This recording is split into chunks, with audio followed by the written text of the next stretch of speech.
Hey, everybody. It's Alyece Smith here, back with the Socially Awesome podcast. I'm so excited today to be hosting Kat Griffith. Welcome, Kat. How are you? Hi, I'm fantastic, and thank you for having me. Absolutely. I'm excited to be releasing a series of interviewing female entrepreneurs, and I'm here today. I want to hear your story. So tell me a little bit about what you do. Well, I do several things. In my job, I am a therapist. And the interesting thing is I used to train horses professionally. So I had show horses, the kids, the string, all the things. So this is my second career, but business has always been part of my blood. And so as a social worker and as a therapist, you end up employed. And I did not want to go into business for myself and have to deal with insurance and that kind of thing. So I got involved in a health and wellness company a couple of years ago, and that's been phenomenal. What I found was I really wanted to work with women specifically, and it's kind of where my heart lies. And so I have started a coaching business, and that is what I am doing right now. That is awesome. So I am going to have a side conversation with you about training horses, though, because I'm intrigued. Okay. I have looked into hippotherapy, but you and I can have a side convo about that. Okay. I love that. I love that. So tell me, what style coaching you're doing, because there's life coaching, there's business coaching, there's all the different coaching. What are you looking to coach women on, and what problem are you going to help them solve? So I am a transformational coach. So kind of my superpower is helping people see their blocks. And I specifically really love working with women, and it's probably because it was me a while back. Like, what is stopping you from hitting the next level? What is stopping you from taking action? And so helping women get through that, over that, past that, however you want to view it, and just kind of watching the light bulb go off and watching them shine really lights me up. And so really it's transformational coaching with a specific emphasis on women and entrepreneurs. That's awesome, because as a female entrepreneur, there's so many blocks, right? And I have only been in entrepreneurship, full-time entrepreneurship, for 3 or 4 months, and there's money blocks. I have doubts. There's imposter syndrome. I have my own blocks, my own thoughts about I'm not capable of doing something. And it's hard because there's not a support system. So it's kind of cool that they're all in one support system. It can help them realize, okay, these are just thoughts. They're not, just because we think it doesn't make it true. That's cool. And that's therapeutic, which is ideal because of your past career. So tell me about your coaching business. What would it look like for your client? Are they going to meet with you weekly, monthly? Are there options? What does that ideal client look and need? And what will they get from you out of your services? Yeah, great question. So I am in the process of creating a 6-week boot camp, which will be a small group coaching program, and will involve, I believe, 3 individual sessions. Obviously, people can pay for more than that if they want. But they also have the benefit of being in this group of other women who are also doing the same work. And there's such beauty and power in groups coming together and helping each other. I did a soft launch about a month ago with a challenge that I did actually, and have done a little bit of individual coaching from that. So the 6-week boot camp, though, is really kind of the great starting point. And then I will be building it from there. That's awesome. So you mentioned groups, which as female entrepreneurs, we know is important. It's important to have a container to keep like-minded people in, because it's so often, especially building on social media, pre and post pandemic, but so often we get stuck in the scroll hole, or like utilizing social media for your actual business.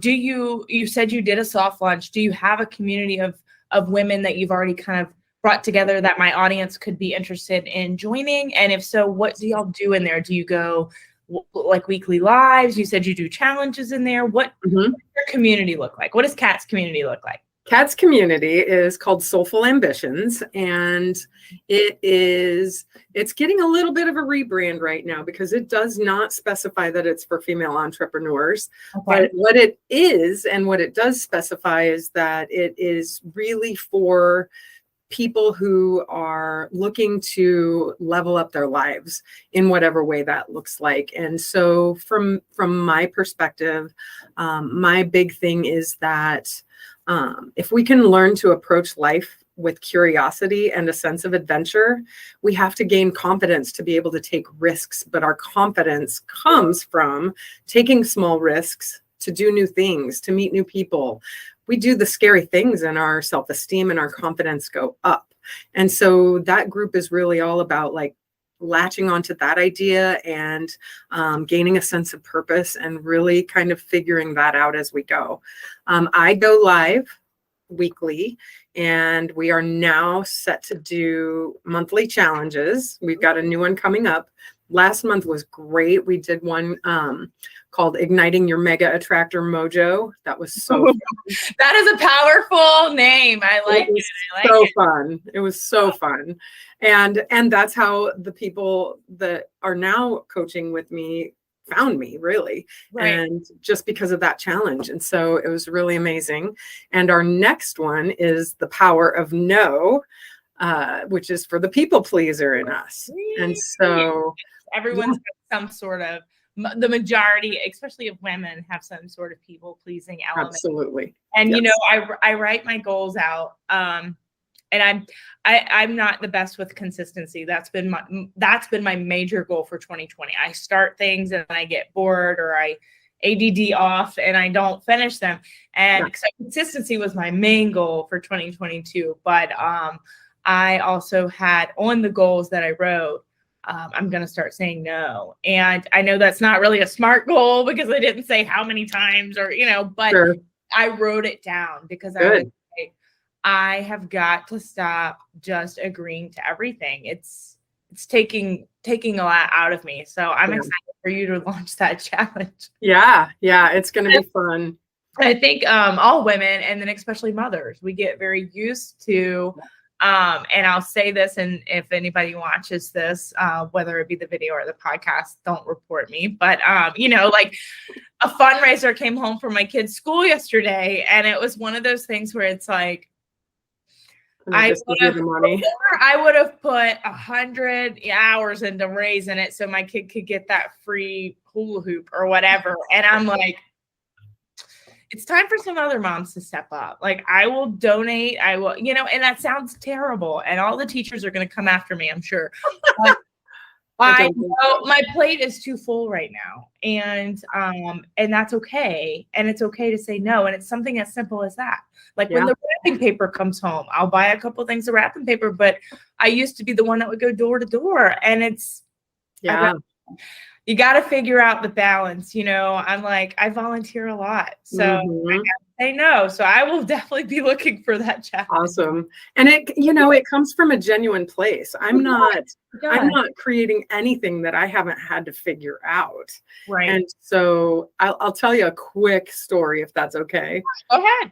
So I used to work in a women's rehab for substance abuse, and I loved it. It was funny, when I was in school, I said, I am not doing two things. I'm not doing case management and I'm not working in substance use.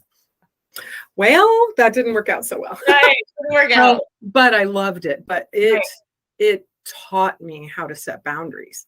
My office was where people could come knock on my door. And for about the first year and a half, I was always available. Yeah. And I was dying. Yeah. And so I really had to learn that setting boundaries doesn't say anything about my desire to help or my need for approval. It says that I need this time and I need to uphold my own boundaries. So that's. And so I love that you said that, because I had that conversation with someone this week, actually, a family member.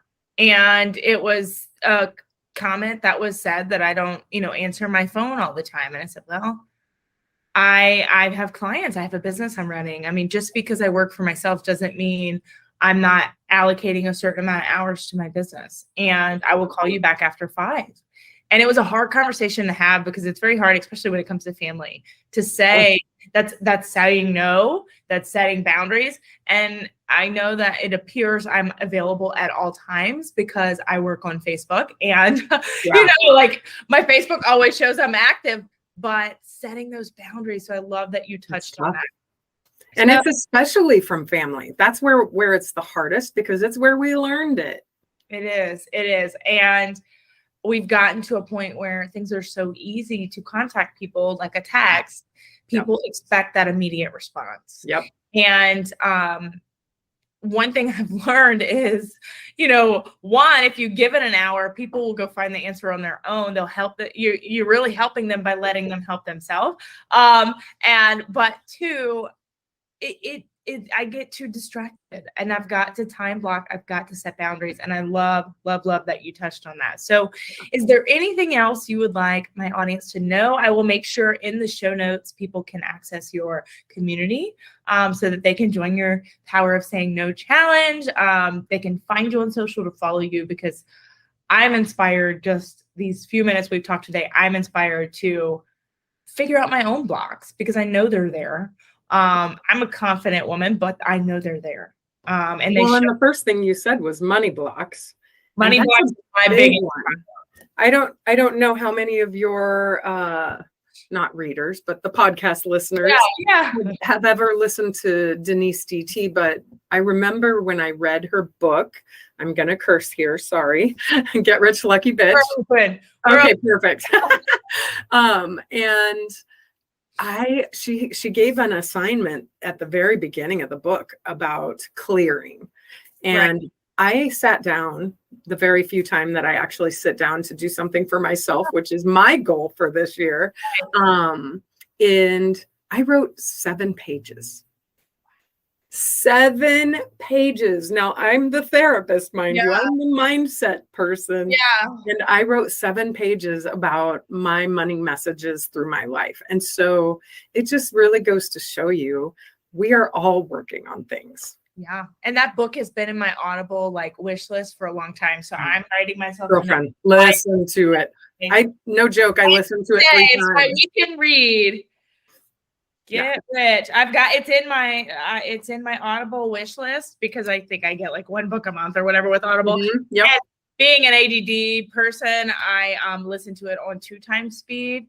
So I can finish a book in a couple hours. And I am going to get that today because I've heard great things. I just, something else will come up and I'm like, oh, I want that one. Oh, I want that one. So that is my weekend read. And I'm going to message you on Monday and let you know what I thought. Because mindset is my biggest struggle personally. And it's just because I've struggled with knowing my worth, knowing my value, and knowing that I can bring in more income than I've been told I can, or my job valued me at, or whatever. So it's a lot of blocks there. But awesome. Well, I appreciate having you today. I'm so glad to be here. This will go on my podcast. So my listeners, you will be the first interview on my podcast. Yay. No, so I launched my podcast Tuesdays is tips, quick tip Tuesday. It's 10-minute episodes. And then on Thursdays are interviews. And you were the perfect first interview. Oh, that's great. I'm so excited to be able to be the inaugural. Well, you're so intuitive and it's just so, this was so easy. So it's an easy conversation. You're a great person to talk to. And I hope my listeners take advantage of joining your community because I think they will get a lot of value out of it. So absolutely. Thank you so much, Kat. Have a great weekend. And I will talk to you soon. Okay. Bye. Bye. All right. Let me stop the recording. It's not stopping. What the hell? Stop recording. Stop recording. There we go. All right.